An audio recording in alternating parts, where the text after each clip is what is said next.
Welcome back, ladies and gentlemen, to my YouTube channel. I am your host, the Mighty Bjorn, and today for you I have another Spooktober review.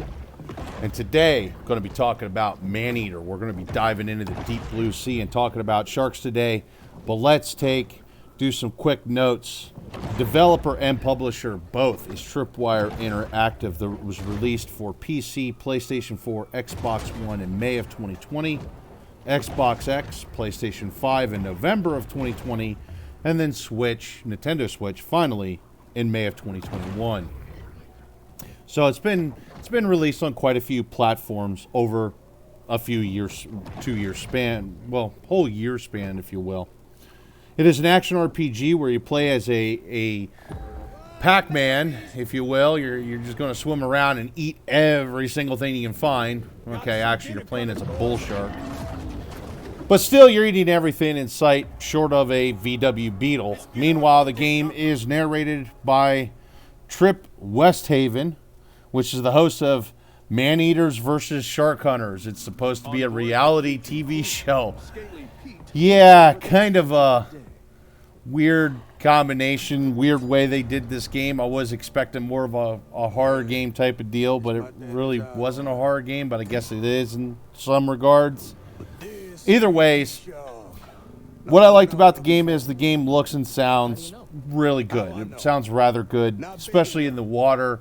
I like how, especially when you get out to like the ocean itself and you get really deep, you really can't see a whole lot in front of you. So you have to rely on the sonar sense that you start with to see. And that's kind of a nice detail that they did. And they put in corals and everything else. And honestly, the environment just looks great under the water. And even above the water, it looks rather decent. Decent enough, if you will. Because the main focus of the game really isn't above water, or at least you would think. I'll get into that in a bit.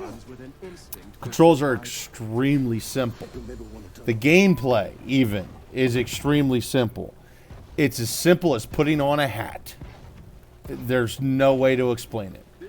It's just swim around and eat things. Not hard whatsoever. Simple and easy upgrade system. In general terms, the game is just easy.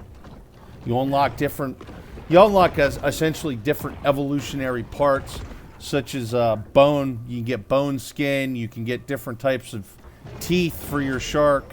And you unlock them by doing different tasks, and then you can upgrade them. And it's all just really simple. I think the touch of elite hunters are nice. There's 10 of them. And essentially there's kind of a wanted system, if you will, although not a very good one. But as you upgrade the threat level, an elite hunter will come to hunt you down. And then you kill that elite hunter and you get a prize. That's how you get some of the evolutionary things. Just the elite hunters, though, in general. It's just a nice touch.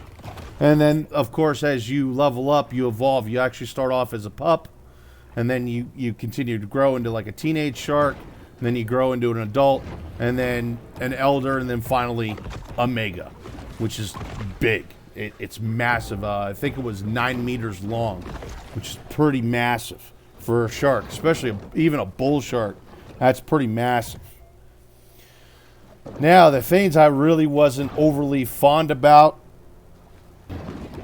Scabby Pete, Skinny Pete, Scaly Pete, Shanky Pete, I don't know. Something Pete, I think it's Scaly Pete. His voice lines at times sounds like a fat Steven Seagal trying to deliver voice lines. And boy, howdy.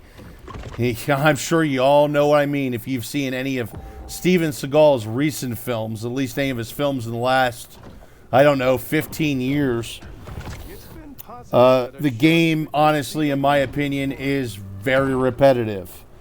Your tasks are: eat 1 fish, eat 2 fish, eat red fish, eat blue fish, eat a license plate, eat a loot crate, then back to eat a fish, eat another fish, kill this fish, kill 10 fish, kill some humans, eat a license plate, loot crate.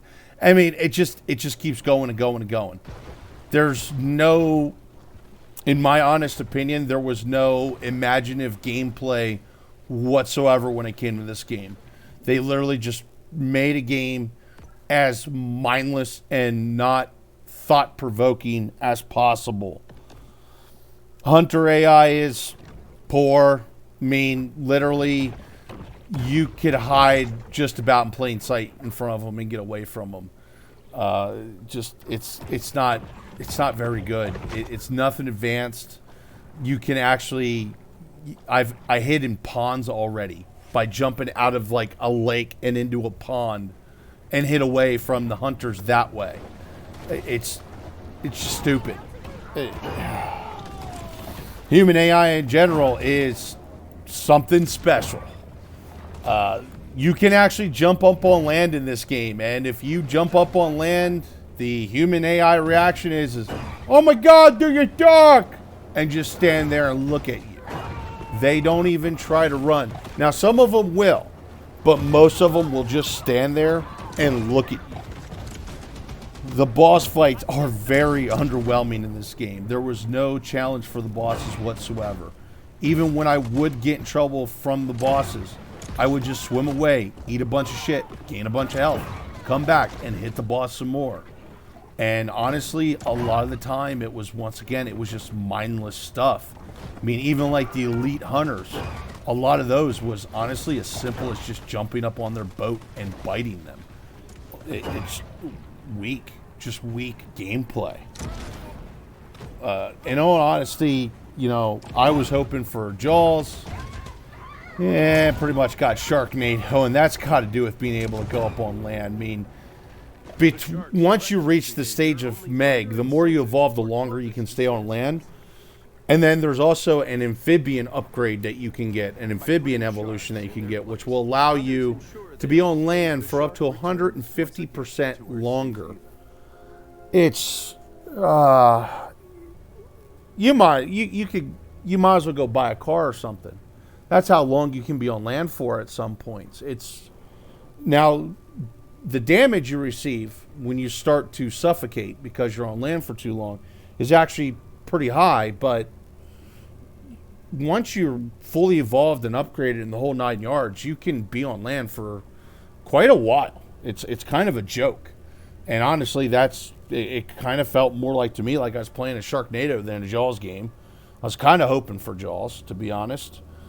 The game got choppy at times. It wasn't very often, but I did run into a few FPS issues, especially once I started getting out to the deep blue ocean. And even in certain areas of the map where there was like a lot of stuff going on because, you know, the docks, the towns, the beaches, all the fish in the sea, etc., well, in the water, etc., that would definitely, from time to time, I'd get a little bit of chop. Nothing horrendous. Either ways, game is on Steam and Epic Games. Once again, I'm going to say fuck you, Epic Games, because I can. Maneater is $40. That's for the base game. There is The Truth DLC. I don't have it, so I'm not reviewing it because I can't tell you if it's any good or not. But that's $15, and you can get the Apex Edition, which is both the base game and The Truth DLC, for $50. Now, there's another DLC, which actually you're seeing me use here, which is the Tiger Shark Skin DLC. That's a freebie. That was just, they called it a DLC, but realistically, it was just an update for the game. In my honest opinion, I think this game is one of those games that it could have been great with a slightly more imaginative gameplay and a more serious attempt taken in. I don't feel like they were being very serious with this. Maybe they weren't meaning to be serious with it. I really feel like we've got nothing but panther piss out of this. I mean, I'm not going to say the game is the worst game I've ever played, but honestly, after probably about 2-3 hours of gameplay, this game got pretty fucking boring because it was the same thing over and over again. And that being said, you know, it's like an 8.5, 9 hour game to get through. So yeah, I mean, it's kind of a long game for essentially doing nothing but swimming around water and pretty much playing Pac-Man under the sea. That's pretty much all I got to say about that. Now, that being said, if you are looking for a mindless game that is fun at times, or maybe in short bursts, this would be a good option. That being said, I would not recommend buying this game for $40. Like, maybe get lucky, get it for free somehow, or, get it on sale. Honestly, I don't think I'd pay. I don't know if I'd pay more than $15 for this game because it's just so god-awfully repetitive. There's just really nothing that makes this game interesting, in my opinion. So there it is, Maneater. Could have been great, but it's Panther piss. Anyway, folks, thank you very much for tuning in. Hopefully you all enjoyed it, and hopefully I will see you again for my next game review.